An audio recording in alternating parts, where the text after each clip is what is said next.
नमस्कार दोस्तों, मैं दीपक जोशी आप सभी का लेट्स वॉक टॉक में स्वागत करता हूँ। जैसा कि आप सब जानते हैं कि पूरा विश्व आज कोरोना की महामारी से जूझ रहा है। भारत भी कोरोना से लड़ाई में भारत ने 25 मार्च को पहली बार लॉकडाउन लागू किया था और उसी लड़ाई में कल केंद्र सरकार ने इस लॉकडाउन को 2 हफ्तों के लिए आगे बढ़ा दिया। अब इस दरमियान 25 तारीख से लेकर आज तक आप लोगों ने हजारों बार कम से कम लॉकडाउन शब्द सुना होगा। क्या आप लॉकडाउन के मायने जानते हैं? क्या आप लॉकडाउन शब्द के लीगल पहलू से अवगत हैं? आज इसी लॉकडाउन से संबंधित कानूनी परिप्रेक्ष्य या लीगल आउटलुक को समझने के लिए मैं आप सबके सामने एक एक्सपर्ट पैनल के साथ मौजूद हूँ। आज हमारे साथ पैनल में हमारे विषय पे जो कि है lockdown, national lockdown and a legal outlook, इस पे डिस्कस करने के लिए हमारे साथ मौजूद हैं डॉक्टर नरेंद्र कुमार बिश्नोई जी, जो campus law centre, faculty of law, university of Delhi के असिस्टेंट प्रोफेसर हैं। सर, आपका स्वागत है। नमस्कार। हमारे दूसरे पैनलिस्ट हैं मिस्टर नितिन अग्निहोत्री, जो एलएलएम के छात्र हैं और जो सुप्रीम कोर्ट में लीगल रिसर्चर रह चुके हैं। नितिन अग्निहोत्री जी, आपका स्वागत है। Hello everyone, thank you so much. Hi Deepak. Hello. आज हमारे तीसरे पैनलिस्ट हैं एडवोकेट अक्षय अग्रवाल जी, जो दिल्ली हाई कोर्ट में प्रैक्टिस करते हैं, वकालत करते हैं और एक सोशल एक्टिविस्ट हैं। अक्षय अग्रवाल जी, आपका स्वागत है। Hello Deepak ji. Hi sir. Hi Nitin. Hello. Hi hello sir. तो दोस्तों, आज का टॉक जो है हमारा 3 भागों में डिवाइडेड है। तीनों भागों के टाइटल आपके सामने नीचे आते जाएंगे जैसे जैसे शो आगे बढ़ता जाएगा। तो आज के इस शो के पहले भाग में हम आगे बढ़ते हैं, जिस भाग में हम नेशनल लॉकडाउन या कहने लॉकडाउन और लॉ, इस चीज को समझने की कोशिश करेंगे अपने एक्सपर्ट के साथ। तो पहले भाग का पहला सवाल पूछने से पहले मैं थोड़ी ये बात बताना चाहूंगा कि जैसा माना जाता है कि समाज में रहते हुए हमें नियमों का पालन करना पड़ता है, ऐसे सरकारें या गवर्नमेंट जो भी काम करती हैं वो एक लॉ की सीमा में काम करती हैं। तो उसी को ध्यान में रखते हुए हमने ये थीम डिसाइड किया। तो पहला क्वेश्चन है, what is the legal framework and basis of lockdown?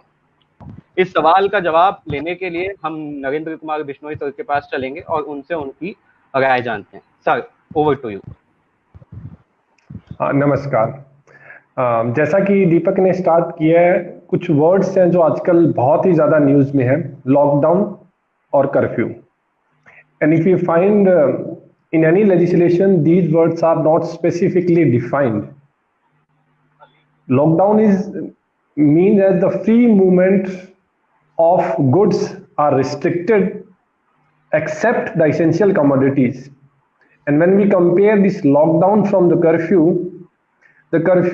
is not specifically defined, but under section 144 of CRPC, district magistrate, SDM, and the executive magistrate has power to issue orders in urgent case of nuisance and apprehend dangers. And what type of powers they are exercising when they impose lockdown and the curfew? If we go through with our Indian Penal Code, there are some sections which becomes relevant.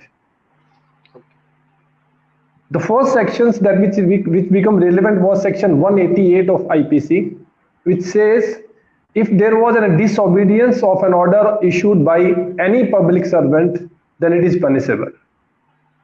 So if there is any directions issued by the local government in any district or locality and you are not following their orders, that would be punishable under section 188.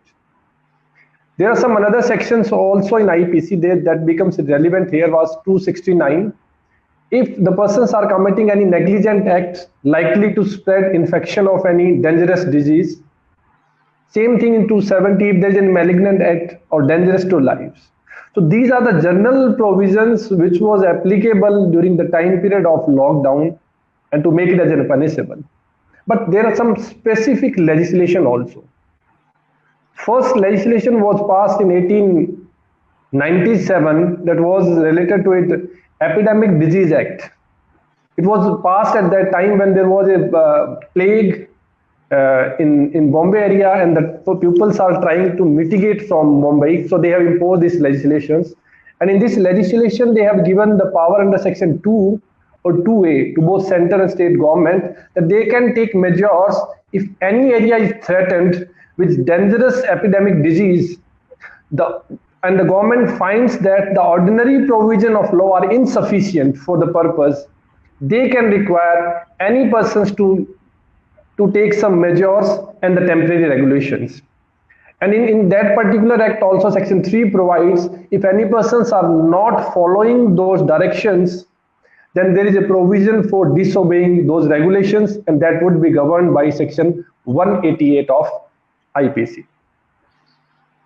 Later on, when a specific legislation in the form of Disaster Management Act 2005 is also passed, and actually it was created to cater the problem like earthquake, floods and the fires. But the moment on 24th March, the Home Ministry declared it as a notified disasters. The Prime Minister, who is an ex officio chairman of National Disaster Management Authority, has power under Section 6.2 to take measure for preventions and mitigation of the disasters. So after reading all those provisions, if you read IPC, CRPC, Epidemic Disease Act and the Disaster Management Act, we can find that the action taken by the central government are legally tenable according to our constitutions. Thank you very much, sir. Now I would like to take this question to our next speaker, who is Mr. Nitin Agnihotri. So Mr. Agnihotri जी, जैसा कि sir ने हमें legal framework बताया, अलग अलग acts हैं, अलग अलग प्रोविजंस हैं, तो लॉकडाउन के अलावा कुछ और शब्द हैं जो हमारे सुनने में आ रहे हैं, जैसे कि क्वारंटाइन, आइसोलेशन, कर्फ्यू। तो आप इसी सवाल का जवाब देते हुए क्या इन शब्दों को भी, इन सब शब्दों के मायने समझाने की भी थोड़ी कृपा करें। Okay, thanks so much, Deepak. It was a nice question. So I would like to tell my audience कि lockdown and law and quarantine, as you said, so these all are interrelated in the present scenario. Like India has taken extreme measure of enforcing a 21-day lockdown. I really appreciate the PM Modi. It's a great achievement on his part, and he has emerged as a strong prime minister.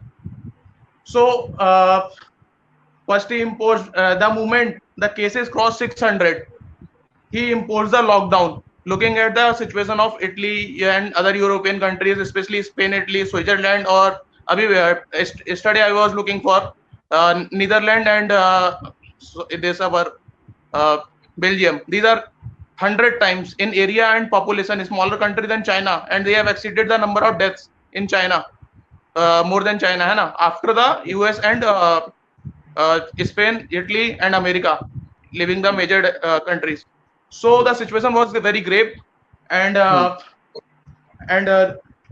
the moment he imposed the lockdown. So from where I would like to discuss the constitutional aspect of this lockdown first. Before the Act of 2005, Disaster Management Act, NDMA, where special NDMA authority is also constituted, and our Prime Minister of India is the head of the authority. So prior to this, in 84, like we have already faced the Bhopal gas leak. That was also a great disaster. Then the अपना कच्छ में जो earthquake आया था 2001 में, and then tsunami जो 2004 की थी. तो ये सारे एक तरह के डिजास्टर थे, and we need other than army, navy, coast guard, BSF और ये पुलिसिंग, इसके अलावा हमें एक स्पेशल अथॉरिटी चाहिए थी जो इस टाइप के केसेस से डील कर सके. और हमारे पास एक प्रोविजन भी नहीं था. अगर आप देखें दीपक, इसमें हमारे पास था 352 article constitution India, 356 and 360, which talks about the national emergency for external on behalf if the security of India on or any part of India, its territory is threatened by war, external aggression और armed rebellion. ये तीन ground थे national level पे कुछ बड़ा करने के लिए, है ना? लॉकडाउन या फिर कुछ इस टाइप की सिचुएशन हमारे पास एक एक्सप्लिसिटली ऐसा कुछ था नहीं. तो मतलब luckily we got this disaster management act after tsunami. तो it is now coming to our rescue.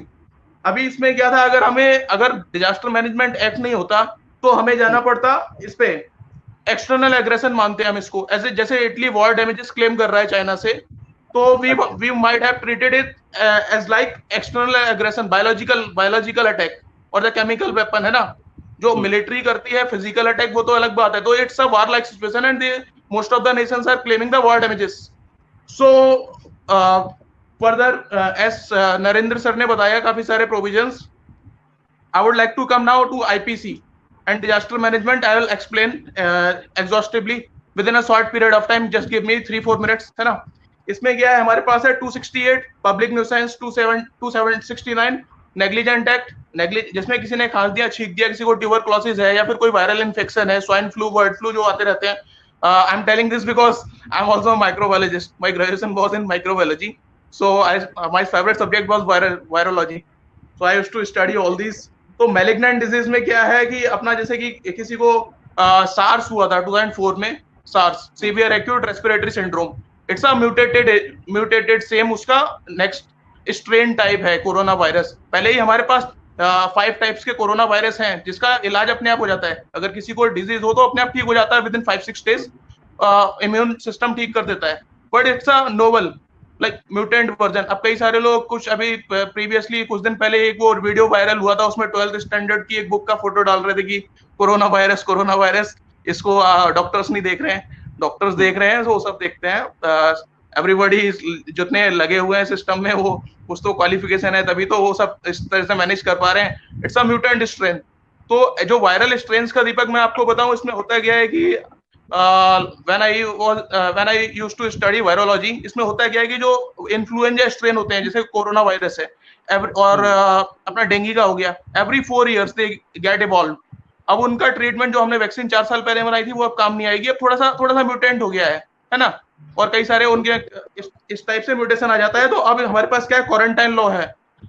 Sir ने जैसे बोला 269 में नेग्लिजेंट एक्ट है, मैलिग्नेंट है या फिर डेलिब्रेट है, या फिर, है ना, जब मैलिग्नेंट कोई ऐसा ट्रांसमिट कर रहा है, सार्स वगैरह, वो जा रहे हैं क्राउडेड एरिया में, गवर्नमेंट ने लॉकडाउन लगा दिया है, वो खांस रहे हैं, छींक रहे हैं, जैसे अभी रिसेंटली कनिका कपूर पे आया है. इसलिए इसके अंडर FIR 188 में of the Indian penal code register करी जा सकती है. अब उसमें दिक्कत क्या आती है, पुलिस वाले इतने लीगली अवेयर नहीं होते, वो इतने लीगली मतलब लाइक उनके इतना वो लीगली साउंड नहीं होते. तो दिक्कत क्या आ रही है कि जो 195 CRPC का प्रोविजन है, इसको वो भूल गए.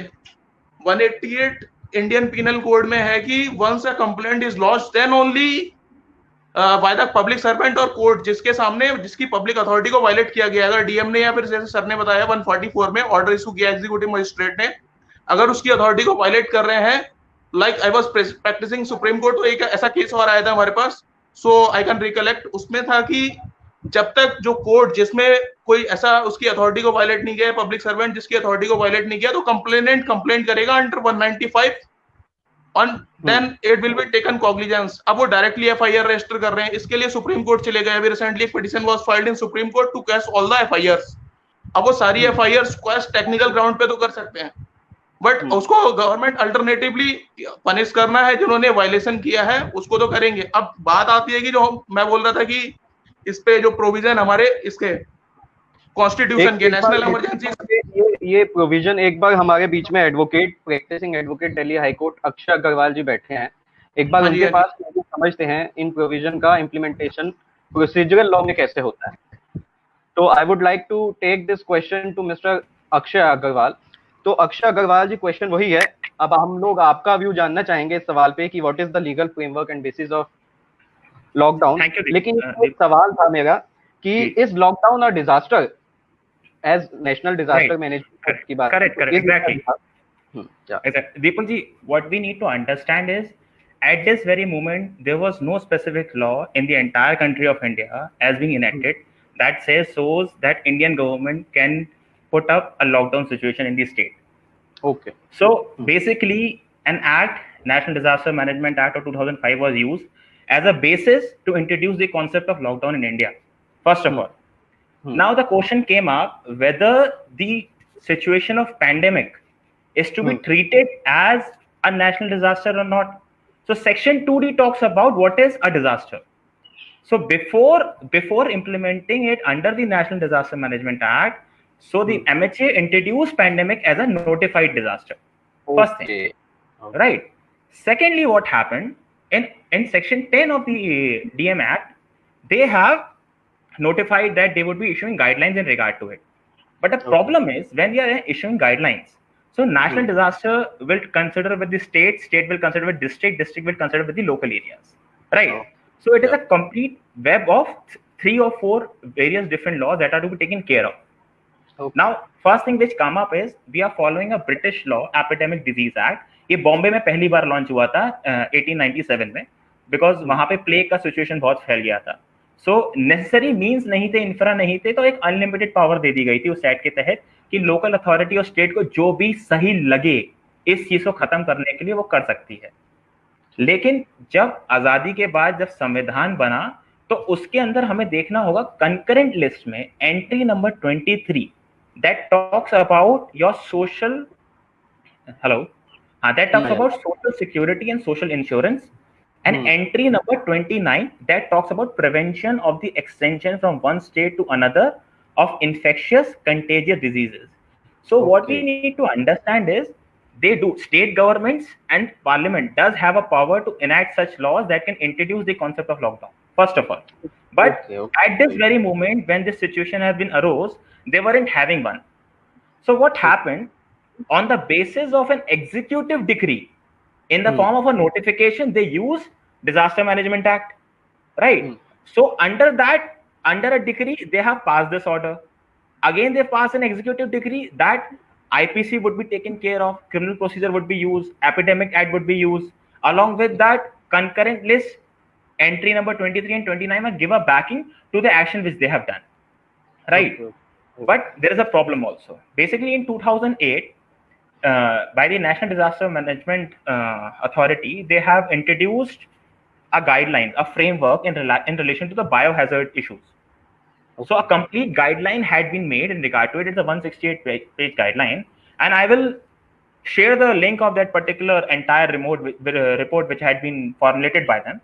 At this very moment, the concept which you guys are hearing about red zone, green zone, and orange zone, and are being taken care from that guideline itself, right?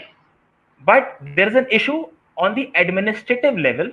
While we are dealing with these complex laws and the tandem and the web complex of these laws, there is a clarity and there is a vagueness in the executive decrees which has been so issued. Because you have to understand, as sir have explicitly explained, there is curfew under 144 and there is lockdown. It is not defined anywhere. But we need to understand the ambit of curfew and lockdown. Curfew does give a power to the local authority police, to the SSPs, or depending upon the whether there is a commissionerate or whether there is a SSP system in the state, they can arrest a person. But in a lockdown, it doesn't talk about the arrest. It talks about the detention of the person, restrictions of the persons, not the person. Means an individual have an utmost right under these laws to have a movement, but there is a vagueness in the executive decrees so passed by the state, so passed by the centers, so the legality around it is actually clouded with so many executive decrees. That's why you can see during introduced, there were so many frequent amendments. So that's why, because थोड़ी आवाज, and there is one more Akshay ji, because there is one more आवाज cut रही है. मैं आपके पास वापस आता हूं, तब तक मैं अगले इसी पहले पार्ट के अगले क्वेश्चन पे मैं पहुंचना चाहूंगा. मैं वापस नरेंद्र बिश्नोई जी के पास जाना चाहूंगा. सर, आज का हमारा सेकंड सवाल, जो दूसरा सवाल है, वो है up to what extent governments powers can extend in such a situation और इन लॉकडाउन्स. तो सर, आप जैसे कल 2 हफ्ते के लिए एक्सटेंड हो गया लॉकडाउन दूसरी दफा, तो आज हर भारतीय के मन में एक सवाल तो सबके मन में होगा कि क्या 17 मई को भी लॉकडाउन खुलेगा या दोबारा एक्सटेंड हो सकता है. तो क्या कोई सीमा है गवर्नमेंट पे कि गवर्नमेंट इतने समय तक ही लॉकडाउन को बढ़ा सकती है, जैसे हमारी ऑर्डिनेंस की सीमा होती है, इतने महीने तक वैलिड होती है? तो क्या ऐसी कोई समय सीमा है लॉ में या कोई समय सीमा नहीं है? हाँ, दोबारा हम उसी क्वेश्चंस पे आते हैं. जैसे हमने पहले क्वेश्चंस पे डिस्कस किया, there are various provisions from IPC, CrPC, epidemic disease act, disaster management act. If we deal all of those acts together and consider the power of the central government, I can say they have very wider powers to deal with these type of situations. After the Disaster Management Act, they have given more teeth to deal with these type of situations, as Akshay recently told that in lockdown there is no provision for punishment specifically. But when we apply the Disaster Management Act, that gives them power to punish, that gives power for imprisonment, for the fines. Okay. So these power arises when we apply all those laws together in one frame. Second thing we can also discuss, even there is no specific time period is provided for applicability of when lockdown can be goes, up to what extent it can be gone. But not only these things, there are some new area also where the government has introduced their power. I'm just sharing one example. I hope everybody got that WhatsApp message in which a person from Indian origin who is living in the USA, and he shows himself as a person experiences epidemic disease. He says that by this particular disease, more than 40 to 50 crores of people will be infected in India, and more than 50 to 50 lakhs will be died. When there is a closer scrutiny is done by the government, they find that the person has not any experience with epidemic disease. He has specifically used the logo of John Hopkins University of USA. He has not any relation with that particular university. So then when this matter goes to the Supreme Court, and the Supreme Court has given a guideline and issued that the center should make an official pro forma or an official committee that will update every resident, every citizen or every person of India about the official data of the persons who are infected from this disease, the persons who are specifically died, and what are the measures taken by it. And they are saying that there is also a power under Section 54 of Disaster Management Act, and by which they can punish any persons who is dealing with any rumors regarding it. Even we have heard from the WHO, which specifically says we are fighting these terms in twofold: one for this epidemic disease, and second the rumors which was specifically spread by social media. And even you know about it, about the WhatsApp messages now. If a person, you are getting any forwarded message, and if you want to share it, now it is restricted from 5 to 1 if it is a forwarded messages. So the government has a very wide powers, and they can do anything for the stoppage and for spreading of this epidemic disease. Okay, great, thank you. I would like to go to Akshay ji. As Akshay ji, you are practicing advocate.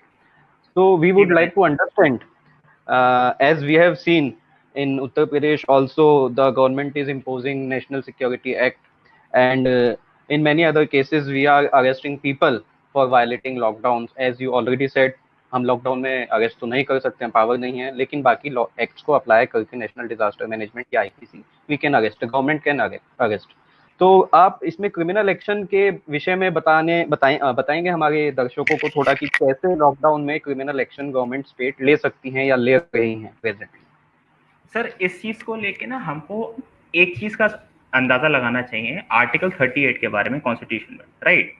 Basically whenever any action, any policy or any act has been enacted by the parliament or by the state legislature, or any executive decree had been passed, so the crux behind that policy should be the social order should be maintained, right? Along with that, we need to understand there is a general public interest attached to the actions which are to be taken under this disaster which is happening, this pandemic which is happening across India, right? So when it comes to enforcing the criminal side of the situation, right? So we can talk about, as already explained by Mr. Agnihotri, like using section 188 or the action which are being committed by the other person, they can be covered under 279 or 280. So these are specific acts which can be treated as an offense, or specific misconduct on the part of a person that can be treated under definition of an IPC. Obviously, you can file a complaint against that person. But when it comes to introduction of National Security Act, it means a wide discretion has been given over the police officials, like any person who in one way or the other किसी भी तरीके की अगर वो बाधा उत्पन्न करता है इस लॉकडाउन के अंदर, इस लॉकडाउन के दौरान, उसके ऊपर हम NSA अप्लाई कर देंगे. भाई आपके पास ताकत आ गई 5 दिन तक बिना किसी को कोई बात बताए उसे डिटेन करने की, कोई रीजन भी देना आपको, फिर आप रीजन देंगे तो 10 दिन तक रख सकते हैं उसे आप अंदर, ठीक है. अगर आपको कोई एविडेंस मिल जाएगा तो 3 महीने, फिर कमेटी से अप्रूवल मिलेगा 6 महीने, 6 महीने से फिर अप्रूवल मिला 1 साल. तो कहने का पर्पस ये है कि आपको ये समझाना होगा कि यहाँ पे जो डिजास्टर हुआ है इसमें इंडिविजुअल की कोई गलती नहीं है. बिकॉज कहीं ना कहीं हमको सिर्फ ये समझना कि हेल्थ है, हेल्थ इंपॉर्टेंट है, public health obviously it is important, but what we need to understand एक मेंटल हेल्थ, साइकोलॉजिकल हेल्थ का भी क्वेश्चन आता है। क्या हमारा सोसाइटी इतना ट्रेंड है कि इस लेवल के प्रेशर को सस्टेन कर सके? आप खुद सोचिए, जिस देश के अंदर 70% पॉपुलेशन कहीं ना कहीं एग्रीकल्चर से कनेक्टेड है because of through it's revenue, through it's source of income, अचानक से अगर आप वो चीज रोक देंगे, जिनके पास रिजर्व्स 15 दिन के 18 दिन के हैं, तो कहीं ना कहीं सोसाइटी में अनरेस्ट क्रिएट होगा। तो आप उसे कैसे करप्ट करना चाहते हैं? आप एनएसए के थ्रू करप्ट करना चाहते हैं, या फिर पुलिस ऑफिशियल्स को ट्रेन करिए किस तरीके सोशल ऑर्डर मेंटेन करना है, आप उस तरीके से एग्जीक्यूट करिए। अगर आपको पुलिस ताकत दिखानी है, पुलिस फोर्स दिखानी है, तो आपके पास बहुत प्रोविजन है, आप वो जेल में कर देगा आराम से, आपको कोई दिक्कत नहीं होगी। इसमें तो बहुत बड़े सवाल है जो हमें अभी जुडिशरी की तरफ भी ले जाएंगे आगे। Very valid point. Yeah. So to conclude the first part, I would like to go to Mr. Nitin Agnihotri ji. If Mr. Nitin Agnihotri, अगर आप within 1 minute हमारे ऑडियंस को बता सकें कि क्या यदि ऐसी परिस्थिति बनती है, मानिए केंद्र सरकार या सेंट्रल गवर्नमेंट कह देती है कि हम लॉकडाउन लागू नहीं करना चाहते, क्या कोई एक स्टेट इंडिपेंडेंटली सेम लेवल पे लॉकडाउन को इम्प्लीमेंट कर सकता है विद इन दैट स्टेट और any part of that state? Suppose मैं एग्जांपल दे दूं, केंद्र सरकार ने कहा हम लॉकडाउन अब से बंद 17 मई से, तो क्या दिल्ली सरकार 17 मई के बाद भी लॉकडाउन को चालू रख सकती है? Over to you. हाँ जी दीपक जी, मैं आपको बताना चाहूंगा कि जैसे कि हमारी कंट्री, हमारे constitution is a quasi federal. Like अगर हम अमेरिका या कनाडा का देखें तो वो ट्रूली फेडरल है, उनका स्टेट का पूरा अथॉरिटी होता है। बट यहाँ पे ये कुछ matters public health and policing, law and order under entry 2 of the second list है ना, and entry 6 the health and sanitation is a state list matter. और अभी क्या हो रहा है कि जब कॉन्स्टिट्यूशनल मशीनरी किसी तरह से ब्रेक नहीं हो रही है या फिर सेंटर को कंप्लाई कर रहे हैं, हार्मोनियस दोनों में बैलेंस है, तो चल रहा है दोनों का कोऑर्डिनेशन से। अदरवाइज स्टेट अपने लेवल पे भी कर सकते हैं, कोई रेस्ट्रिक्शन नहीं है, स्टेट सेंटर उसमें कुछ नहीं करेगा क्योंकि it's a state matter. Entry list 2 में आप देखेंगे तो। और further I want to add, जैसा कि दीपक और sorry Akshay and Bishnoi sir ने जैसे बताया, अभी मैं कुछ चीजें बताना चाहूंगा कि it's a first of a kind experience हमारा जो हुआ है अभी। जैसा कि ये हमने किसी डिजीज को इतने लार्ज स्केल पे कंट्रोल करने के लिए मेजर लिया है, ये फर्स्ट ऑफ अ काइंड। अगर हम देखें स्पेनिश फ्लू था 1918 का, उसके बाद अभी जो प्रेजेंट जनरेशन ने कुछ फेस किया है, ऐसा ये पहली बार हुआ है। मतलब अगर मॉडर्न इंडिया का आफ्टर इंडिपेंडेंस देखा जाए तो। और हमारे क्वारंटाइन लॉज हैं section 271 of Indian penal code में बहुत वीक है, ओनली 1000 रुपीज का फाइन और 6 months का पनिशमेंट। वो फ्यूचर में अगर कुछ ऐसा होता है कंट्रोल करने की जरूरत पड़े, because I am not talking about कि आर्टिकल 20 या 21 या 14 को वायलेट करे। मजदूरों और स्टूडेंट को इक्वल ट्रीटमेंट देना चाहिए।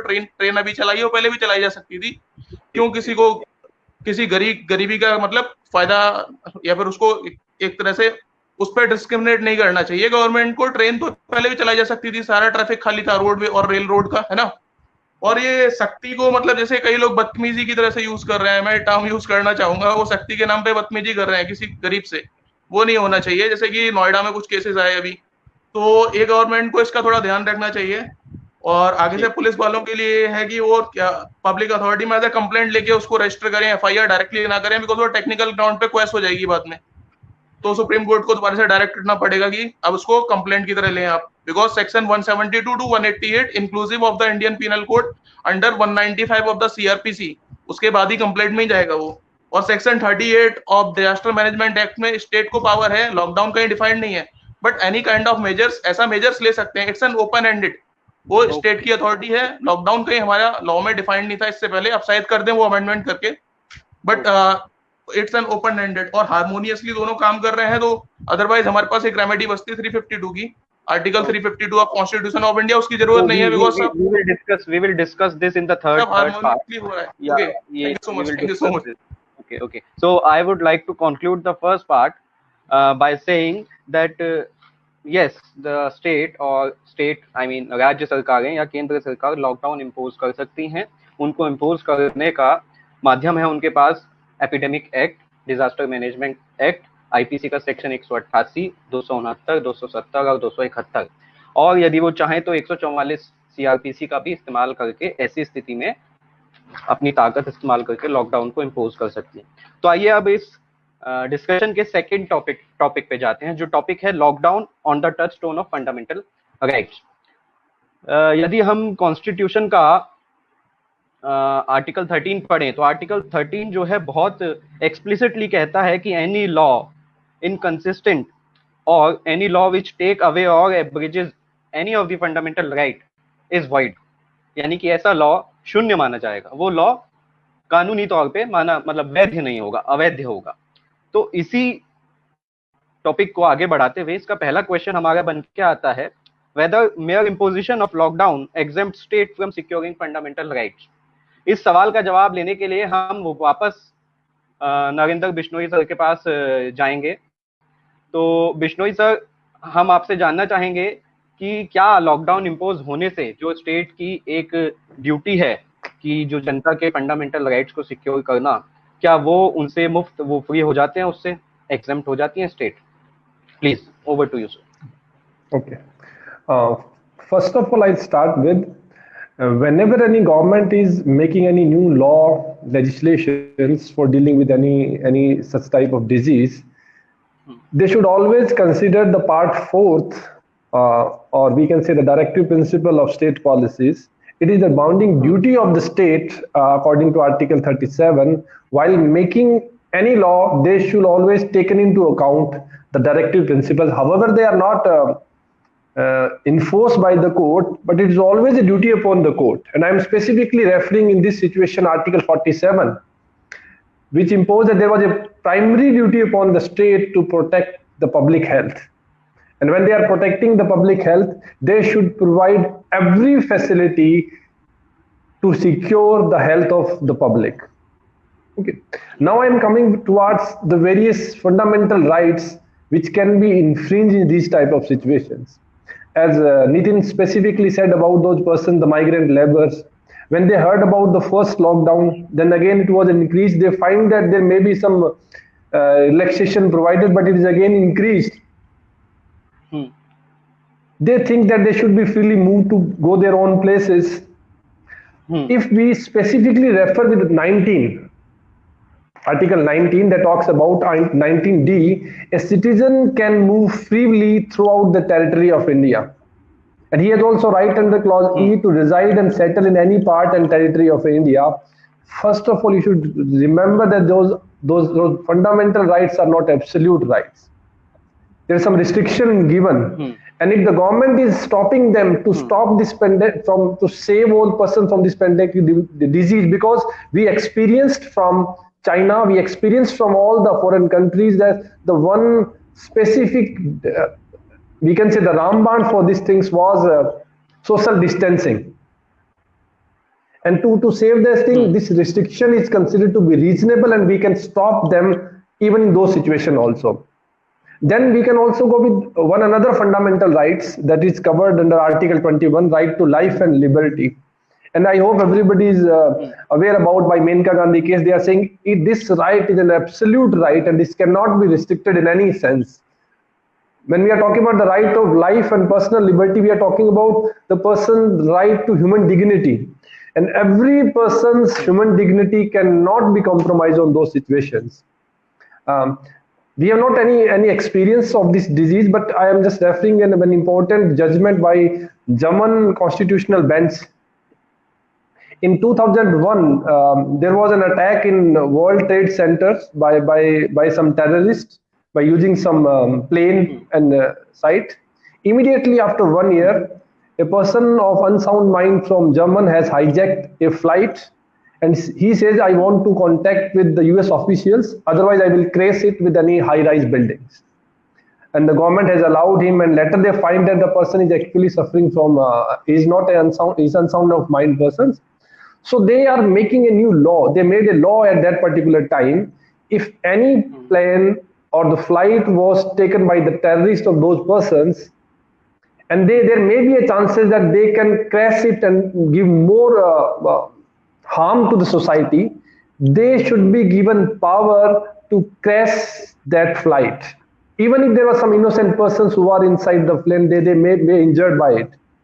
when the matter goes to the Supreme Court, the German constitutional bench, they are specifically saying every person's human dignity should not be compromised, and that decision was actually specifically refused by the court, and they're saying it is against the void decisions.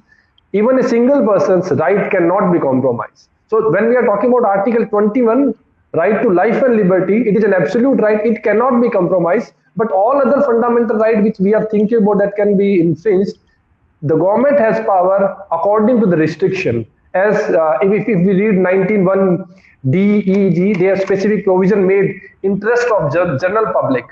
An interest of general public, they can impose such condition of lockdown.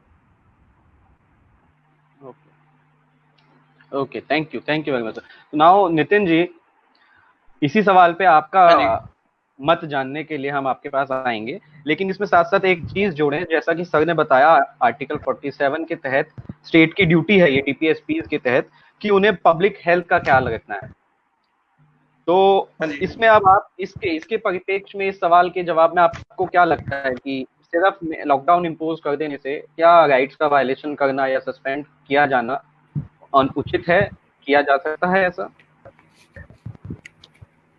Public health और right to life ऐसे, मतलब because जब हमारा संविधान form हुआ तब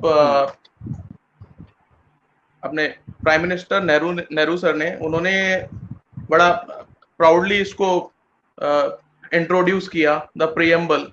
तो अगर हम इसको रीड करें तो you will get all the answer.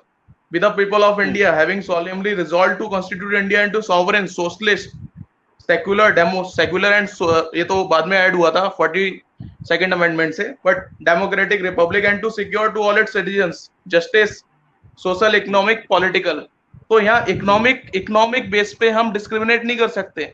हम स्टूडेंट्स को कोटा से लेके आ रहे हैं, बट जो हमारे लेबरर्स हैं, अभी हमने recently international labour day celebrate किया, तो उस पे हमने ट्रेन चला दी। ये पहले भी सोचा जा सकता था। पूरा वो इकोनॉमी उसी के बेस पे चल रही है। लेबर्स नहीं होंगे तो फिर वो राइज करेगी value of commodity.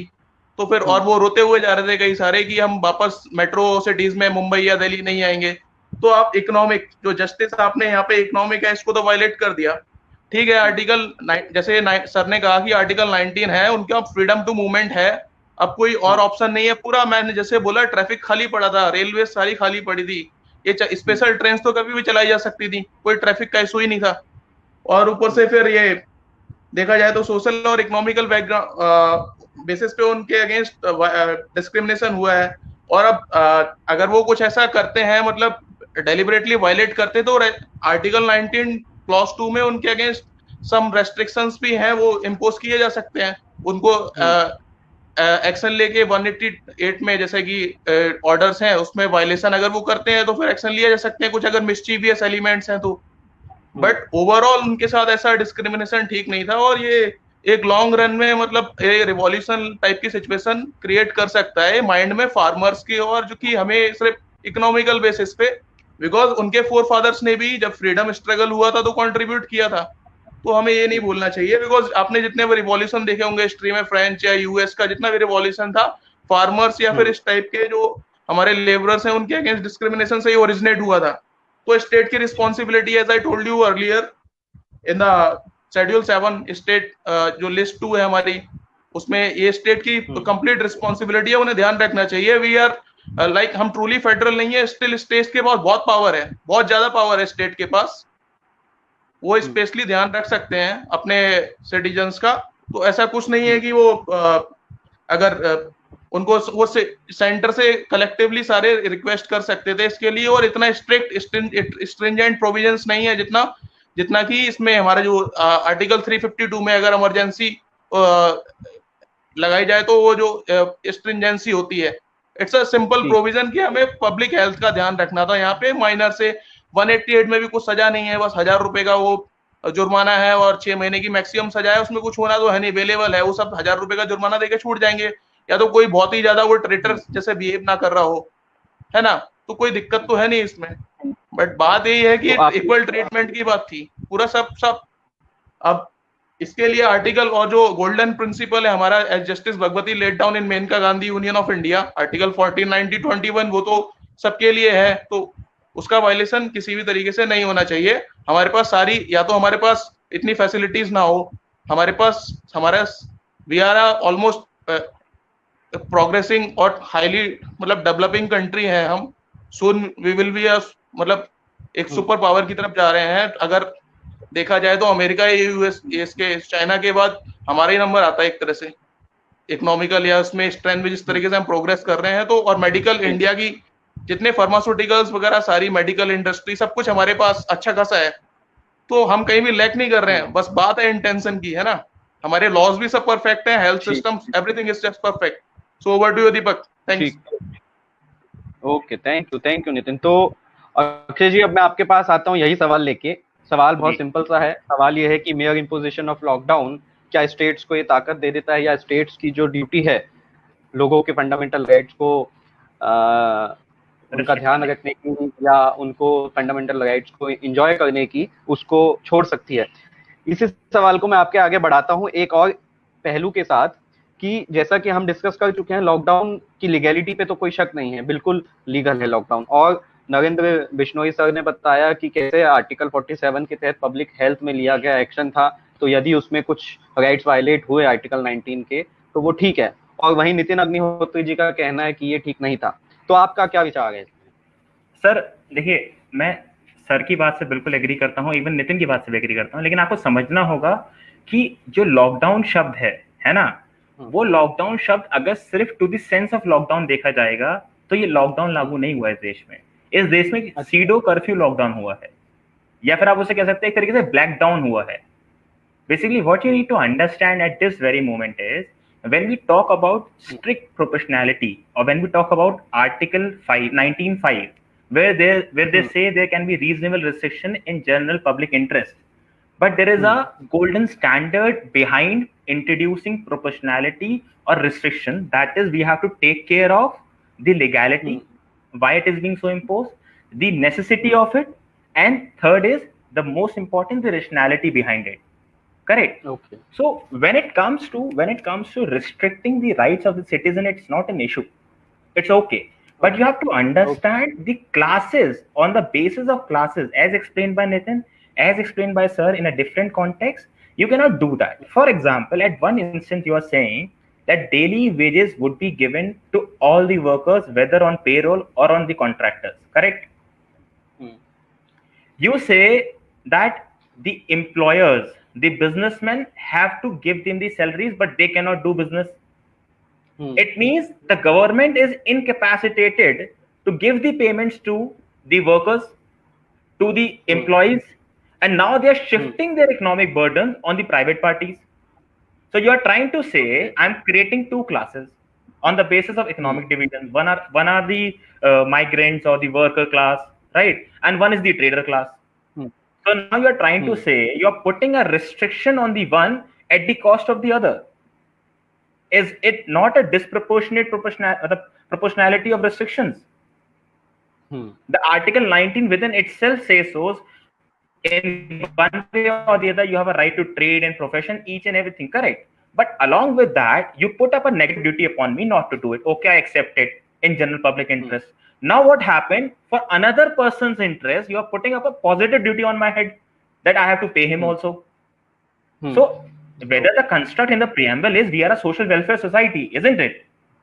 Now the social welfare society is saying at this very moment we are not so social, and we would be dealing with what is coming to our head first, and we were doing it through the executive decrees. And first of all, what I want to criticize here is while passing these executive decrees, the entire system of parliamentary organization had been skipped. Okay. Because if you study the Disaster Management Act, you have to look into it. The committee have to take the recommendation of the parliamentary committee as well. The entire situation had been skipped. They hadn't taken the recommendation of the parliamentary committee.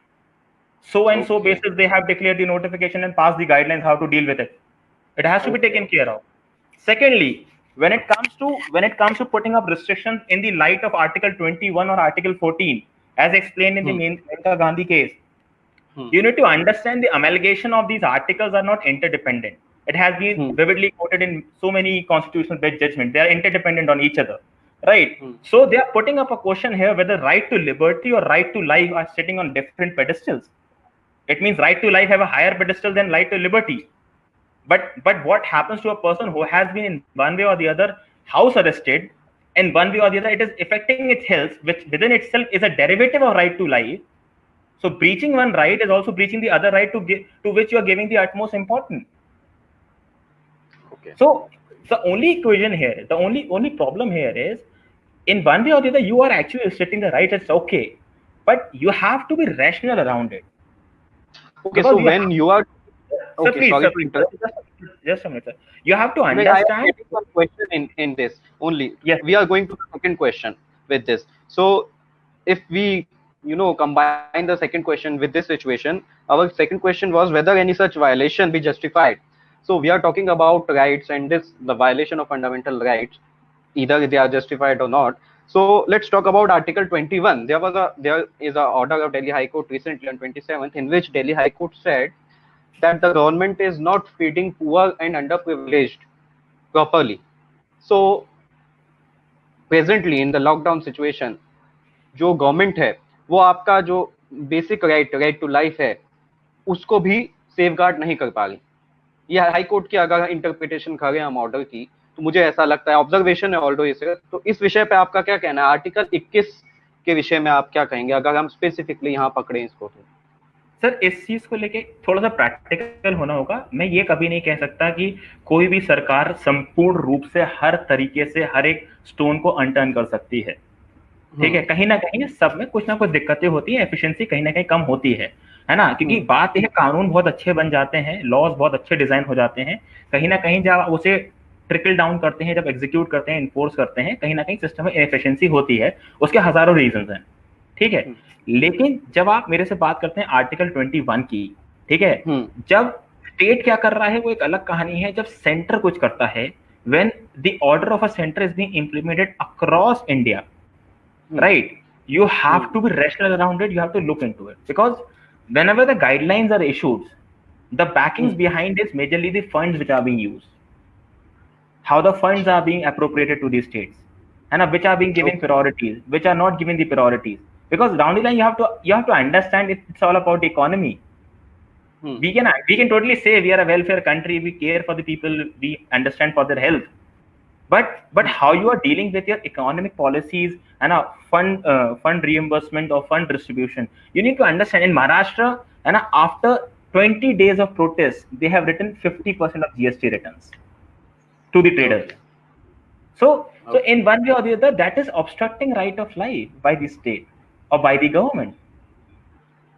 So it's not about like how you're doing it, but what is actually essential for the people. Because what I said earlier, you are actually shifting your burdens to another class of people who can actually sustain it, because they're having a saving models in their life.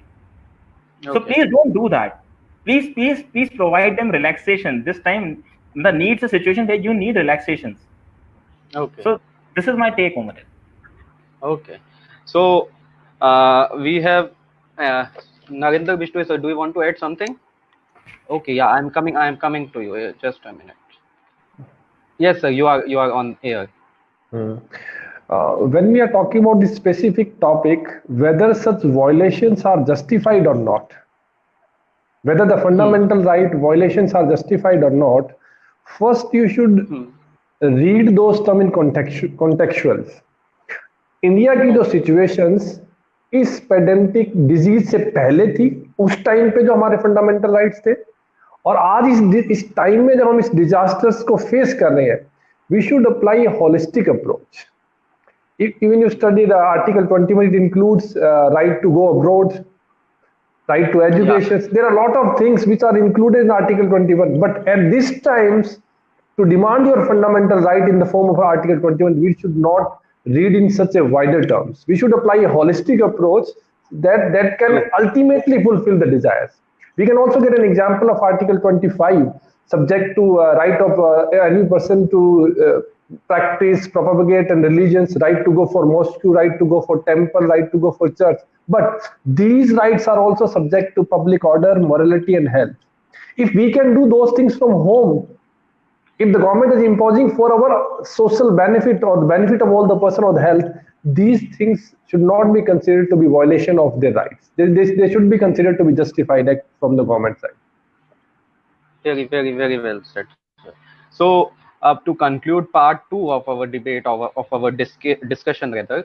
So we can say that imposition of lockdown in itself is, doesn't exempt government from securing fundamental rights of citizens. But अगर हम holistic approach लें तो article 14 जो कि right to equality की बात करता है, आर्टिकल 19(1)(b जो असेंबली की बात करता है, और आर्टिकल 19(1)(d जो मूवमेंट की बात करता है, या आर्टिकल 21 जो लिबर्टी की बात करता है, गवर्नमेंट को आर्टिकल 47 का भी ध्यान रखना पड़ता है साथ में, जिसके तहत गवर्नमेंट को पब्लिक हेल्थ का ध्यान रखना है। और पब्लिक हेल्थ का ध्यान रखते हुए यदि, क्योंकि हमें हार्मोनियस कंस्ट्रक्शन करना होता है फंडामेंटल राइट्स एंड ड्यूटीज का, तो अगर इस परिप्रेक्ष्य में देखा जाए तो कहा जा सकता है कि ठीक है, लेकिन जैसा कि नितिन जी ने भी कहा और अक्षय जी ने भी इस डायरेक्शन में थोड़ा सा बताया कि गवर्नमेंट थोड़ा सा और केयरफुली इन चीजों को इम्प्लीमेंट कर सकती थी, जिनसे थोड़ा सा बेटर राइट सिक्योरिटी हो पाती लोगों के। तो I would like to, if Nitin ji want to add something, we have to go to the third topic. If you can add in 30 seconds, sir. Yeah. To end it on positive note, this question, I would like to appreciate government of India for their, like, उन्होंने बहुत अच्छा decision लिया है.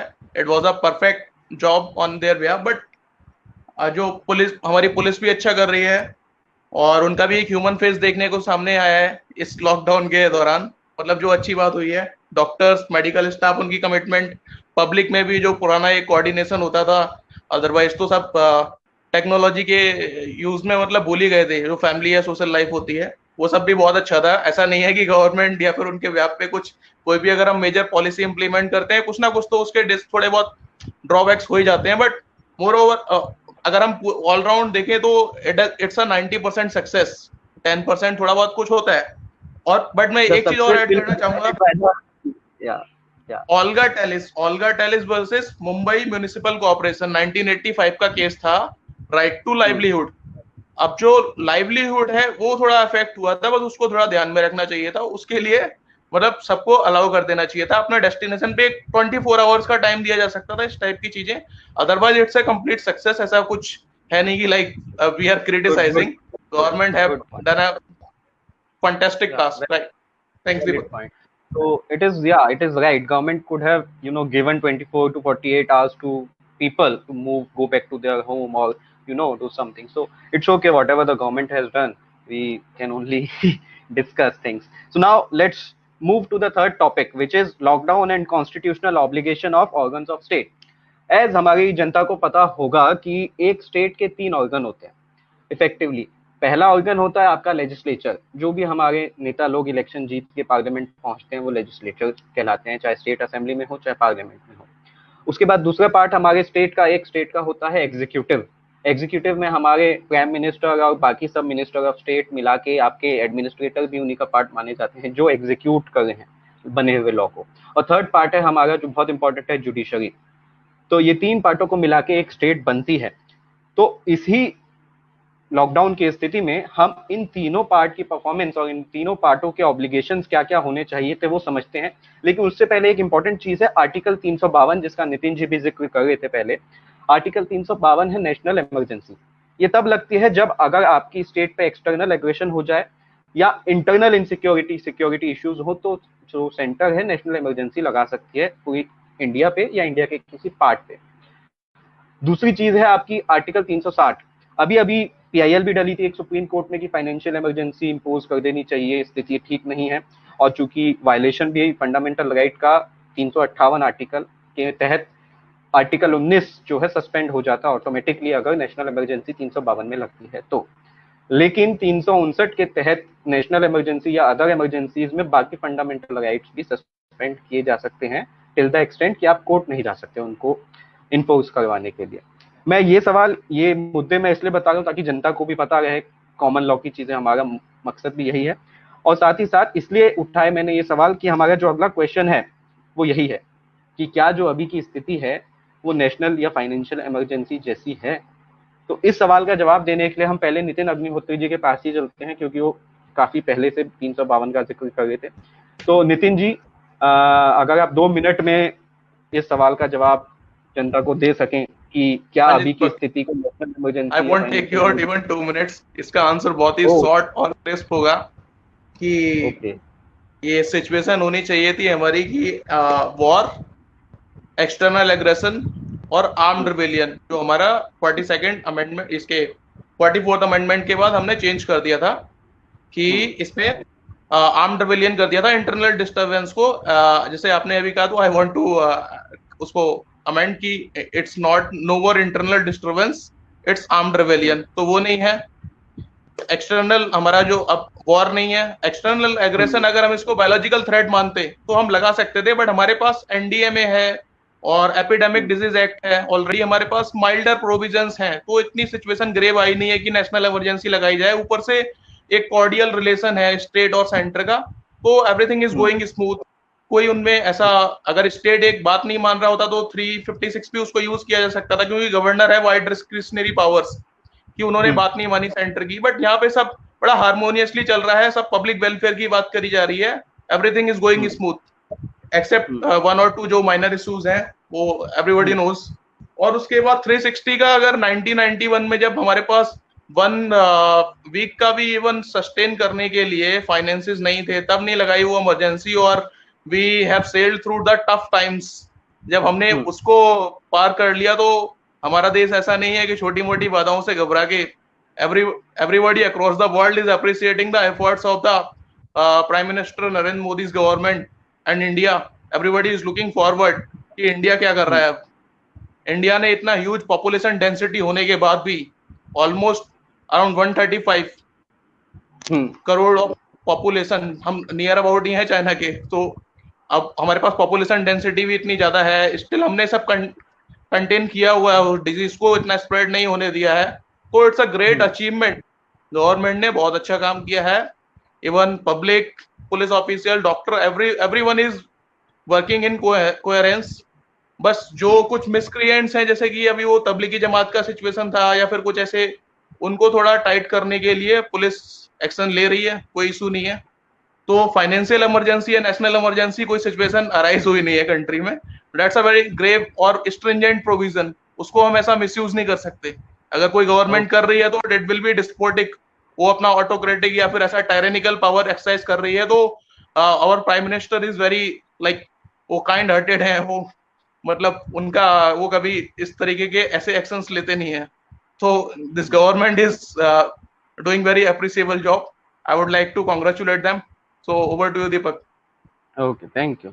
So now Mr. Akshay, as Nitin ji said कि ऐसी स्थिति नहीं है कि नेशनल या फाइनेंशियल इमरजेंसी लगे, क्योंकि हमने पिछले पार्ट पे फंडामेंटल राइट की बात की, और फंडामेंटल राइट जो है आर्टिकल 358 और 59 के तहत सिर्फ तभी सस्पेंड या वायलेट हो सकते हैं जब 352 या अदरवाइज और कोई इमरजेंसी लगी हो। तो यहाँ वायलेशन तो है, तो आपका इस पे क्या विचार है? इफ नॉट वायलेशन, सस्पेंशन तो है कुछ हद तक, और बाकी कॉन्स्टिट्यूशन में मुझे तो कम से कम कोई ऐसा प्रोविजन नहीं पता जिसके तहत आप इस मात्रा में इतने लंबे समय तक राइट्स को सस्पेंड कर सके। तो आपका क्या विचार है सर इस सवाल पे? सर नितिन जी बहुत मतलब बेहतरीन रूप से मिले हुए हैं, लगता है मतलब जानते हैं सरकार को बहुत अच्छे से, मतलब बहुत खुशी हुई देख के, लगता है जुड़ के काम हो रहा है एकदम। ठीक है सर, कुछ चीजों के बारे में मतलब आपको समझाना चाहूंगा मैं कि when it comes to financial emergency, देखिए घर के अंदर एक हफ्ते का राशन ना आना पाना ये फाइनेंशियल इमरजेंसी नहीं है। You have to understand there are certain troubles which are there in your family on micro level and macro level, but what you need to understand, even though today at this very moment the projection of IMF, the projection of World Bank is projecting a positive GDP growth for India. Okay. It means अगर 7% GDP growth नहीं है तो इसका मतलब crisis आ गई। No, you have to understand. The wordings are there is a instability of credit in Indian economical system. So that is not a situation. And basically Chinese art of war में एक line है, whenever there is chaos there is always opportunities within it. So you need to understand at this very moment the oil prices are so low. It's about $12 and $10. And already India has filled up its more than half of the storing capacity. The prices were being shot down, but Indian government improved the excise tax over it so that they can reduce their financial deficit. So a country who is in a position who can reduce its financial deficit, how can we say there is a financial emergency in that country? Yes, what you need to do is, what the exact understanding of this financial crunch is the allocation of the funds so being taken up by the government and how to utilize them. Okay. अगर घर में आपके पास pocket money नहीं है तो आप पापा से मांगते हो, मम्मी से मांगते हो, भैया से मांगते हो, ये नहीं कहते हो कि सड़क पे जाते हो हाय राम हम बैंक करप्ट हो गए, right? So how your father will reallocate his funds, that is the thing to be taken care of, ना कि ये कह देना कि फाइनेंशियल इमरजेंसी आ गई, ठीक है? एक तो मेरा ये स्टैंड है सर। तो दूसरा चीज आपको जो अभी जहां तक मैं कंक्लूड करने की बात ही, ऑलमोस्ट टाइम खत्म हो गया है सर। सर एक चीज मेरे को ये बताना बहुत जरूरी है, extreme times needs extreme measures, I understand, but it should not be extreme of the constitution, because कहीं ना कहीं we have to work, we have to be under the four corners of the constitution, वरना हमें Republic कहने का कोई हक नहीं, हमें ये कहने का कोई हक नहीं कि भैया हम एक संविधान से चलते हैं। अगर जहां वायलेशन, सर ने बिल्कुल ठीक कहा कि होलिस्टिक अप्रोच लेनी चाहिए, ऑब्वियसली हमेशा लेनी चाहिए। तो जो पॉलिसी हो सकता है समय की किल्लत थी, समय की दिक्कत थी, सर पे चीजें आ रखी थी, कोई ट्रेंड नहीं था, कोई हमारे पास प्रेसिडेंट सेट नहीं था इस एग्जीक्यूटिव एक्सरसाइज को लेके, तो इसलिए ये ऑर्डर्स आए होंगे। सरकार रिकरेक्शन कर रही है, रेक्टिफाई कर रही है। उन्होंने जो नया प्रेस रिलीज करा है उसमें कई चीजों को रेक्टिफाई करा है, जोन्स डिवाइड करे हैं, हर जोन को कैसे ट्रीट करना है ये बताया है, इकोनॉमिक सिचुएशन कैसे बाइफरकेट करना है ये सिखाया है। शुरू के 21 दिन की बात आप नहीं कर सकते, शुरू के 21 दिन ऐसे होते हैं कि वो हिट एंड ट्रायल मेथड होते हैं। जब आप 130 करोड़ या 135 करोड़ लोगों की बातें कर रहे हैं तो उसका डेफिनेट आंसर देने वाला तो खुदा भी नहीं है, ठीक है? तो हम तो कहीं ना कहीं इंसान है, तो इन चीजों को ध्यान में रखते हुए इंसान को इस सिचुएशन को डील करना चाहिए। और सर कुछ कहना चाह रहे हैं सर इस चीज पे? जरूर। अब सर के पास ही मैं आऊंगा इस सवाल को लेके। सर एक्चुअली यही सवाल था, सवाल सेम है, बस मैं आपसे आर्टिकल 358 359 की दोबारा बात करूंगा, क्योंकि ये बात तो माननी पड़ेगी कि सस्पेंशन ऑफ राइट्स है। अब वो सही है या गलत हमने पिछले पार्ट में डिस्कस कर दिया, लेकिन क्या आप एकेडमिक से जुड़े हुए हैं, तो क्या कॉन्स्टिट्यूशन में 358 59 के अलावा कोई प्रोविजन है या किसी और लॉ में कोई प्रोविजन है जहां इतने लंबे समय तक सस्पेंशन ऑफ फंडामेंटल राइट्स किया जा सकता है? Over to you sir. सबसे पहले मैं ये कह रहा हूँ, अभी जब हम इमरजेंसी की सिचुएशन को डिस्कस कर रहे थे, नितिन ने बड़ी एक्सप्लेन 352 को बहुत अच्छे से एक्सप्लेन किया, अक्षय ने 360 को भी डिस्कस किया। अगर हम 356 पे भी जाते हैं, स्टेट इमरजेंसी पे, इस समय की जो हमारी सिचुएशन है जहाँ पे आपस में इतना अच्छा कोऑर्डिनेशन है, कोऑपरेशन है between the states, I don't think there is any need to impose any state emergency. Okay. At the same time, central government has also power by that act of DMA under section 38. They had imposed the duty upon every state government to fulfill the direction issued by NDMA, National Disaster Management Authority. की जितने भी directions हैं, they are bound by it. Every state government is bound to follow it. And at the same time, section 72 of the DMA 2005 specifically says, if any law is inconsistent with this law, that would be considered to be an overriding effect to DMA. So इन सब powers में central government के पास already power है कि उनको emergency की situations में जाने की जरूरत नहीं है, and the final call should be taken by the government whether there is a financial emergency or not. True. Yet you are again saying something about the fundamental right and infringement.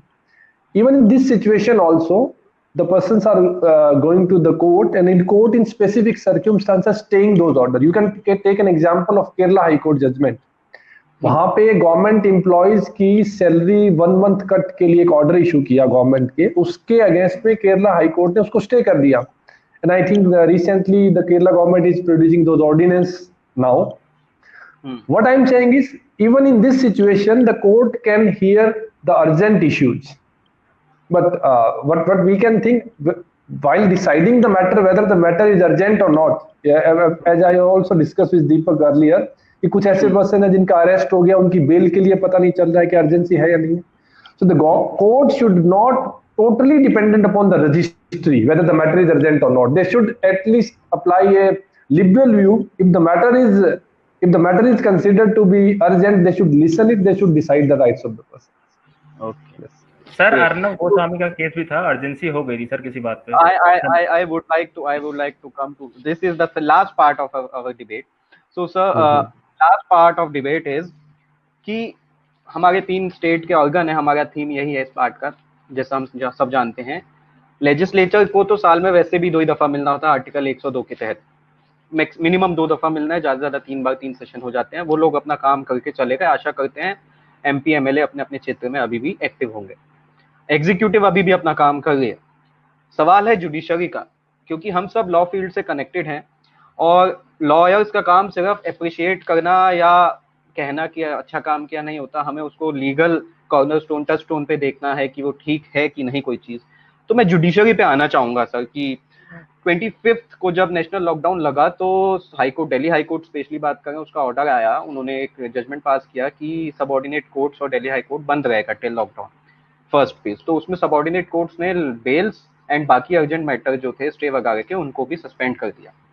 अब सवाल ये है कि जब fundamental right का violation होता है तो सुप्रीम कोर्ट और the courts are considered to be guardian of these rights for citizens.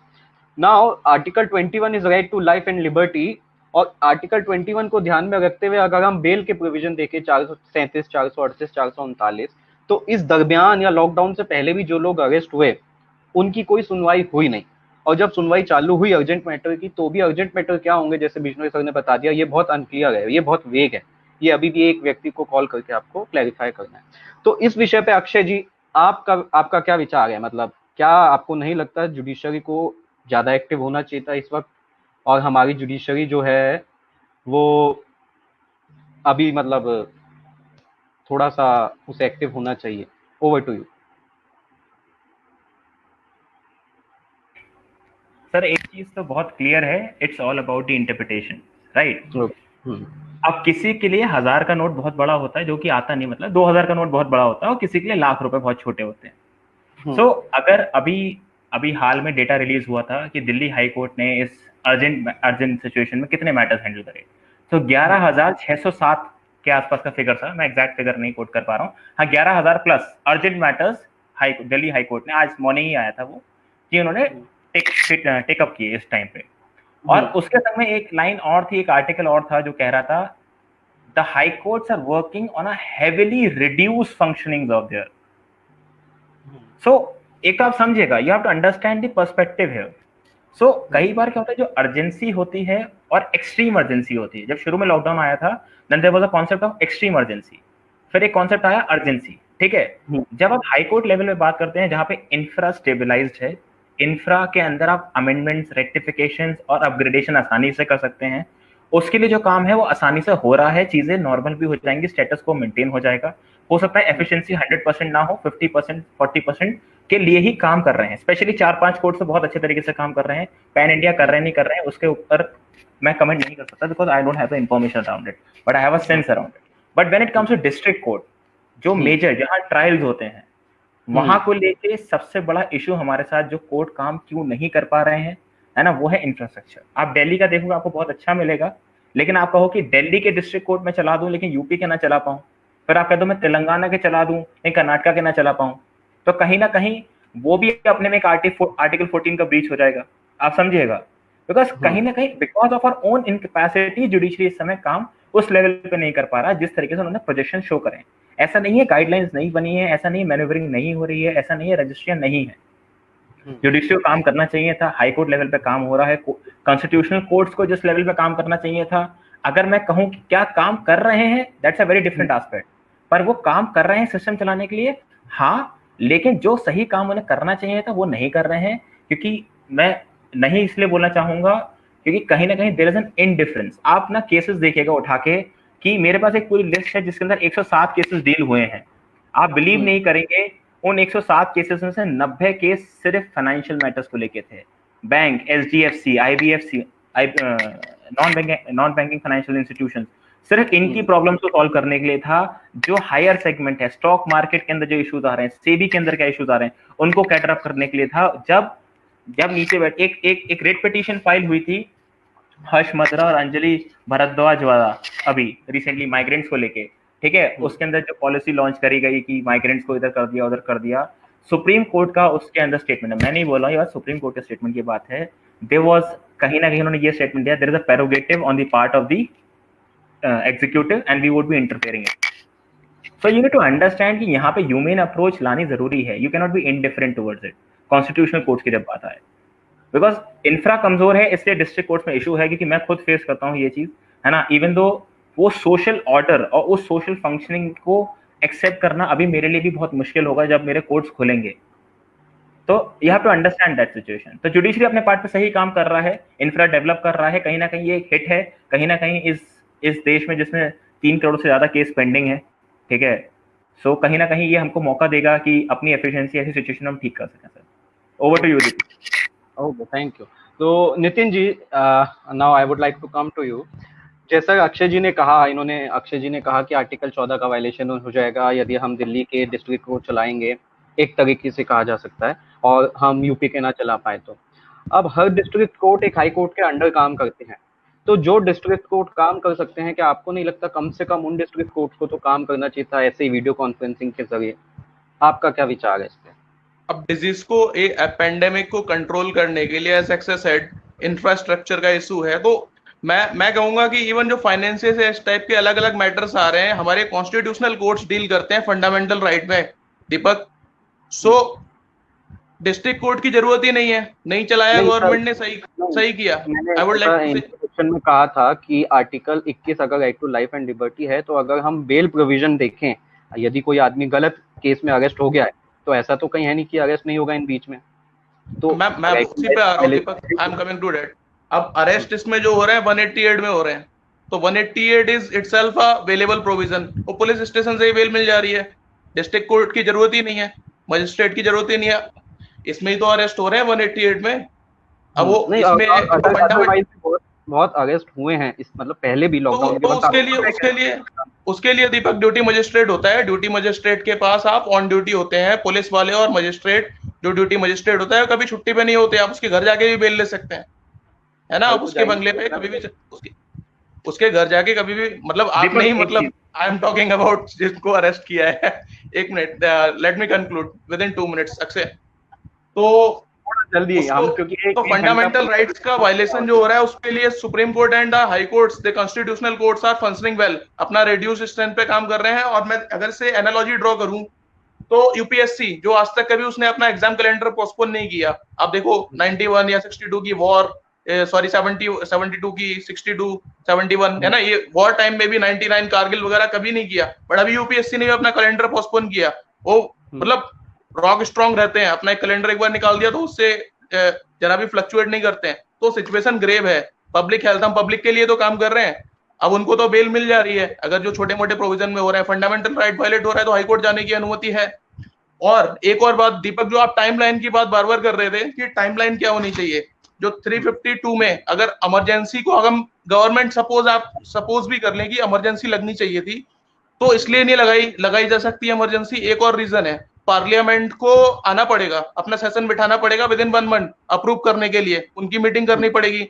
Once I was listening to senior advocate, जो अपना मेंबर ऑफ पार्लियामेंट भी केटीएस तुलसी सर, तो उनका भी ये व्यू था कि हमें पार्लियामेंट का सेशन बिठाना पड़ेगा अप्रूव करने के लिए, और उसकी जरूरत नहीं है। तो हमने इसलिए डिजास्टर मैनेजमेंट एक्ट के थ्रू गए इसको लीगली इंप्लीमेंट करने के लिए। अब और एक पेटेंट एक्ट की बात देखें, अगर कंपलसरी लाइसेंसिंग की आती है सेक्शन 84 में कि पेंडेमिक जब तक है उसकी कोई टाइम लिमिट नहीं होती, it may extend to 2 year, 6 months, 2 months, 3 year, whatever, जब तक पब्लिक सेफ्टी को थ्रेट है तो गवर्नमेंट उसको एक्सटेंड करेगी। ऐसा नरेंद्र सर ने जैसे कहा कि उसमें रीजनेबल, मतलब थोड़े बहुत रेस्ट्रिक्शंस लगाए जा सकते हैं। आर्टिकल 20, 21 को और 22 को हम कभी नहीं कर रहे।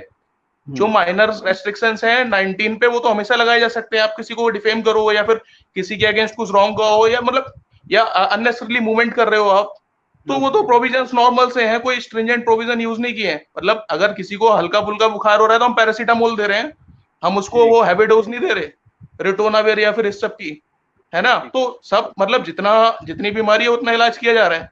और एक और चीज, तो इट्स अ ग्रेट नेशन, अब it's a nation which has sacrificed a lot in past और still we are ever growing, है ना। So we will flourish well. हम पॉजिटिव थिंकिंग के साथ हमें आगे बढ़ना चाहिए। सब कुछ फर्स्ट क्लास चल रहा है, कोई कहीं इशू नहीं है, सब एकदम परफेक्ट है। मजदूरों की जो इशू था वो भी सॉल्व हो गया, अभी 1 तारीख को मजदूर दिवस पे, तो अब उनको भी ग्रीवांस नहीं होगा, उनका भी लाइवलीहुड सब सही है। तो पेंडेमिक की कोई, जैसे आप बार बार रेस कर रहे थे, उसकी भी कोर्ट के अदर देन कोर्ट का जो बताऊं, कॉन्स्टिट्यूशनल कोर्ट्स आप बता दीजिए पब्लिक को, सब बढ़िया से काम कर रहे हैं। हमें लोअर ट्रायल कोर्ट की जरूरत नहीं है, इट्स अवेलेबल, जिसमें हो रहा है वो एसएचओ बेल दे देगा। और इसके बाद कोई टाइम लिमिट नहीं है इसकी, गवर्नमेंट चाहे तो इसको 2 साल, 1.5 साल, 6 महीने, 12 महीने कितना भी चला सकती है, जब तक पब्लिक सेफ्टी को थ्रेट है ना। तो वो माइनर रेस्ट्रिक्शंस के साथ चलाएंगे, कुछ किसी को इशू हो ही नहीं रहा है। अभी देखिए आप जोन्स में डिवाइड कर दिया है, मूवमेंट उनकी शुरू हो गई है, तो it's up to the public कि वो अपने आप को कैसे कैरी ऑन करते हैं। और डिजीज का जो पीरियड है वो 15 या 14 डेज का है, तो ठीक हो जाएंगे। अगर वो कंटेन कर पा रहे हैं, with in 1 month green zone में ला सकता है कोई भी। अगर वो अपने इलाके को सेफ रख रहे हैं तो विद इन 1 मंथ क्वारंटाइन करें, ग्रीन जोन में आ जाएंगे, they are free to move, कोई दिक्कत नहीं है, उसका हटा दिया जाएगा। ठीक है। तो इट्स नेसेसरी कि हमारी जब तक जैसे आपने हेल्थ इज, मतलब there is a saying, if wealth is lost, something is lost, if health is lost, everything is lost। तो हेल्थ का ध्यान रखना ज्यादा जरूरी है, वेल्थ हम बाद में देख लेंगे, इकोनॉमी भी हमारी सही चल रही है। So thank you Deepak. Okay, तो अब लास्ट रिमार्क में नरेंद्र सर आपके पास आऊंगा, क्योंकि आप एकेडमिक से भी जुड़े हुए हैं और मैंने सवाल ऐसा उठाया कि कोर्ट्स भी ऐसे, जैसे आप आजकल मैंने देखा भी है, पढ़ाई जो है ऑनलाइन हो रही है वीडियो कॉन्फ्रेंसिंग ऐप से या बाकी ऐप से, तो क्या सर आपको नहीं लगता कि कोर्ट्स चल सकते थे वीडियो कॉन्फ्रेंसिंग से? क्योंकि जैसा कि अक्षय जी ने बोला, नितिन जी ने बोला, कॉन्स्टिट्यूशनल कोर्ट तो हाई कोर्ट या अबव है, लेकिन बहुत से स्टेज के मैटर ऐसे हैं जो इंपॉर्टेंट होते हैं, बहुत बेल्स हैं, बेल्स तो आपको नीचे से मिलेंगी बेल जनरली, और वो कुछ क्राइम ऐसे हैं जो पहले हुए थे, डेट जब तक लगती है उनमें समय लग जाता है, तब तक लॉकडाउन हो गया था। तो सर आपको नहीं लगता कि कोर्ट्स कम से कम जो पेंडेंसी थी उस पेंडेंसी को तो खत्म कर देते, क्योंकि अभी भी बहुत से केस पेंडिंग है court. Over to you sir.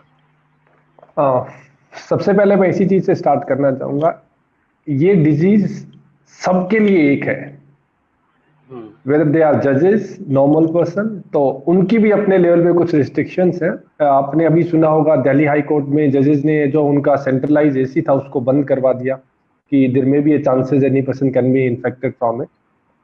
And second thing, you all know about, इन टाइम में क्राइम बहुत कम हुआ है, मोटर एक्सीडेंट केसेस जीरो है, क्राइम रेट एकदम जीरो है। इन केसेस में कहीं ना कहीं हम कह सकते हैं उनके अंदर, but yes I also agreed with you, we all know कि हमारे यहाँ ऑलरेडी इतने केसेस की पेंडेंसी है, all the courts are suffering from the pendency of the cases. और इस टाइम पे जो डेट ही डेट दे रहे हैं, when ever the lockdown will open there will be flooded of the cases into the courts. इसके लिए कुछ गाइडलाइंस या उस प्रॉपर प्रिपरेशन बनानी पड़ेगी, अदरवाइज पहले से ही जो पेंडेंसी थी और इस टाइम की जो डेट्स में इतने ऑर्डर देके जो पेंडेंसी हो जाएगी, to deal with it we should think about it, the government should take decision, the court should take decision how to handle. Thank you. Fantastic, thank you sir. So now I would like to conclude the talk, today's talk, by saying lockdown की legality हमने discuss की पहले part में, उसमें कुछ illegal तो नहीं है। दूसरे पार्ट में हमने फंडामेंटल राइट्स के टच टोन पे उसको देखा कि वो ठीक बैठता है कि नहीं है, सब अलग अलग वक्ताओं का अलग अलग मत था उस पर। और फाइनली नेशनल इमरजेंसी और फाइनेंशियल इमरजेंसी जैसा तो यहाँ पे कुछ है नहीं। ऐसे ही और टॉक्स लेके हम आते रहेंगे आप लोगों के सामने। आप प्लीज अपनी ओपिनियन, अपने विचार हमारे साथ शेयर कीजिए कमेंट में। तब तक के लिए धन्यवाद। और मैं सभी जो हमारे पैनलिस्ट थे, मैं एक बार सबको बहुत बहुत धन्यवाद कहना चाहूँगा। आप लोग, आपने अपना इतना 1 घंटे का समय निकाला और अपने विचार जनता के साथ आपने साझा किए। बहुत बहुत धन्यवाद। Thank you. Thanks. Thank you Deepak ji, thank you. It was nice to